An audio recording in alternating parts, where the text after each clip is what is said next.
Hi, I'm Andrii, the founder of Hyperdolly.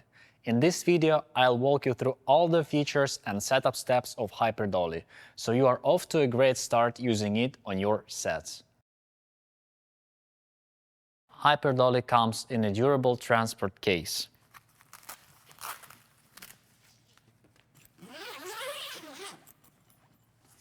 Inside, you'll find the dolly itself and the remote, which comes as standard. Optionally, you can include shutter trigger cables for shooting hyperlapses. Batteries are not included.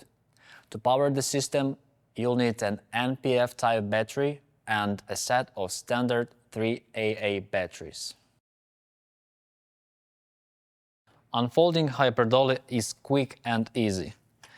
Just make sure to rotate each link to its end position to ensure proper geometry.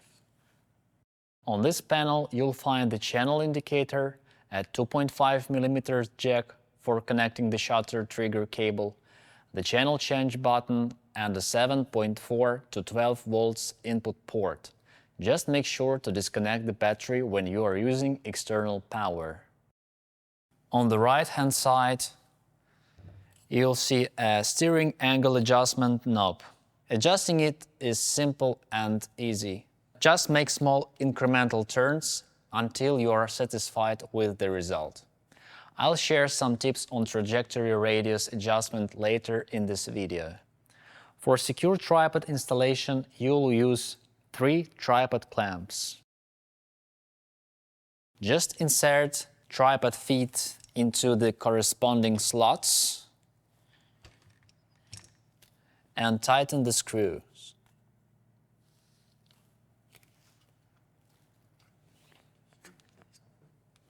This setup provides enough flexibility to adjust tripod height, like this, while still being solid, so you can grab the whole system and reposition it where you need. Hyperdolly can also be equipped with hooks for heavy-duty tripods. Up top, there's 3/8" mount for a ball head or accessories. And there's access hole underneath, so you can tighten the screw with a screwdriver. Dedicated remote control is one of my favorite features of Hyperdolly. It delivers low latency, rock-stable operation, and ergonomics tailored for the functions it's built to perform. It has 4 navigation buttons, a power button, and start-stop button. On the bottom, there's a strap hook and a USB Type-C port for external power.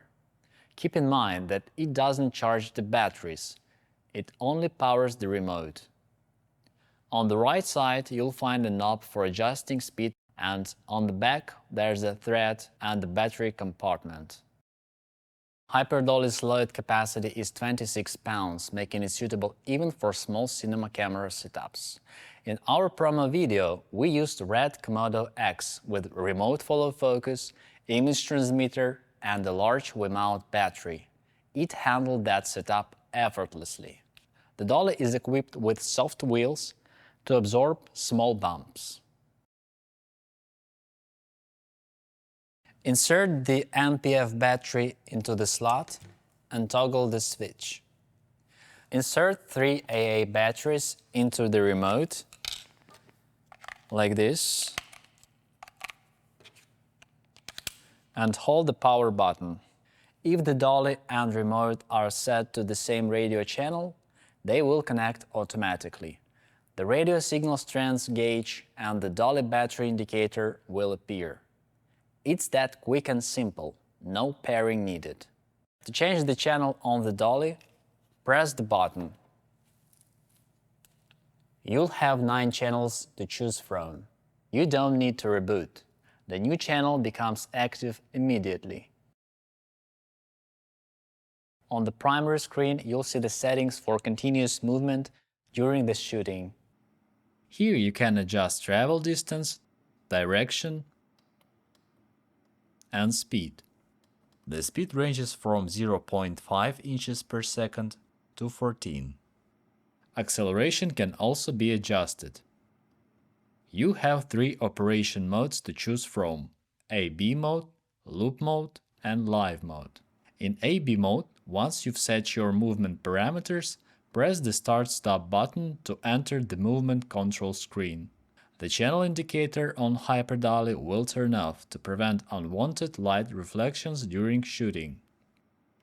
Press the right navigation button to start movement. Press Start-Stop to pause. Press and hold the left or right button to move to the corresponding end position quickly. To set a precise travel distance, press and hold the Start-Stop button until the advanced settings appear and follow the on-screen instructions. Press the left button to set point A. Then use the knob to move Hyperdolly in your desired direction. Once you are happy with point B, press the right button to save it. Press Start to confirm. You can now move between these new points. In loop mode, Hyperdolly continuously moves between 2 points, perfect for interviews and talking head shots. In live mode, you control the dolly speed directly using the knob. Choose direction and start movement by turning the knob. Turn it back to 0 to stop. Make sure the knob is turned fully counterclockwise before starting. The last setting on this screen is the shutter function. It allows you to trigger the camera shutter while the dolly is moving. This can serve as a simple alternative to the more advanced hyperlapse shooting mode, which we will explore next. Using it with a slow shutter speed also lets you capture beautiful hyperlapses with motion blur created by the camera's own movement. Now let's take a look at hyperlapse mode. Here you can set the recording time, the total duration of the hyperlapse capture, the play time, which determines the length of the final video, as well as the travel distance, frame rate of a final clip, and movement direction. The homing function returns Hyperdolly to its initial position after the shot.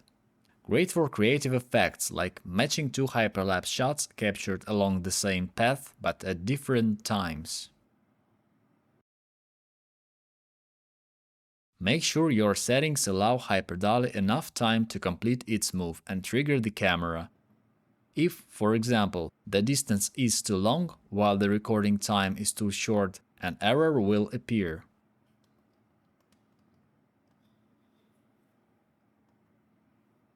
The final screen contains system settings. The first line lets you select the channel. The motor brake feature actively locks the front wheel when Hyperdolly isn't moving, preventing unwanted motion, especially useful on sloped surfaces.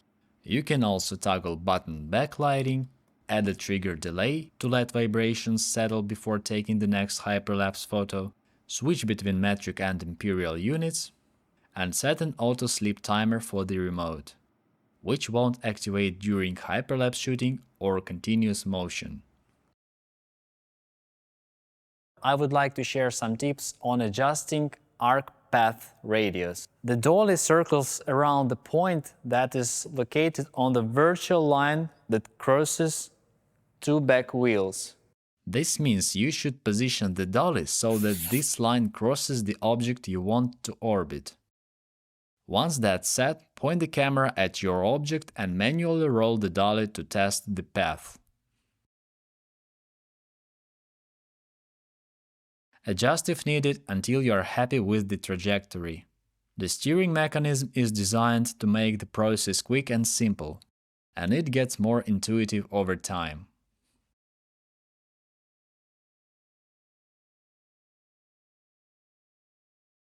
Hyperdolly really shines in studio environments where floors are flat and clean. But even if conditions aren't perfect, modern in-camera stabilization systems and post-production tools handle small shakes effortlessly. During development, I used Hyperdolly on real shoots in all sorts of places. I've gotten beautiful dolly shots in setups where using rails wouldn't even be practically possible. That's why I think having a portable, smart dolly like this just makes sense in modern filmmaking.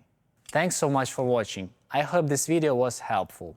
If you have any questions, drop them in the comments. And I'll see you in the next video.